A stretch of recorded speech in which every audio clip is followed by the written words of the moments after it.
আসসালামু আলাইকুম, কি অবস্থা? আজকের এই ছোট্ট ভিডিওতে আমরা খুবই ইম্পর্টেন্ট জিনিস শেখার চেষ্টা করব ইনশাআল্লাহ। আমরা যদি ডিপেন্ডেন্সি খালি রাখি তাহলে এটার মিন্স কি, আর যদি ডিপেন্ডেন্সি দেই তাহলে এটা কি কাজ করে। ডিপেন্ডেন্সি ডিপেন্ডেন্সি যখন আমরা দেই না তখন কি করে, এই কোডটা ইউজ এফেক্ট কি করে, একবার কল করে। যখন আমরা ডিপেন্ডেন্সি দেই তখন কিন্তু ডিপেন্ডেন্সির যেই ভেরিয়েবলটা দেন ওই ভেরিয়েবলের মান যদি চেঞ্জ হয় তখন ইউসিফে কি করে, আবার রিরেন্ডার করে।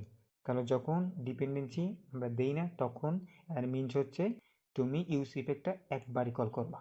যখন আমরা ডিপেন্ডেন্সি দেই তখন কি হয়, ওই ডিপেন্ডেন্সির ভেরিয়েবলটার যদি মান চেঞ্জ হয় তাহলে তুমি আবার রিরেন্ডার করবা। তাহলে আমরা বুঝলাম ডিপেন্ডেন্সির ভিতরে কিছু না দেওয়া মানে কি এবং দিলে কি হয়। এখানে শেষ করছি। আসসালামু আলাইকুম।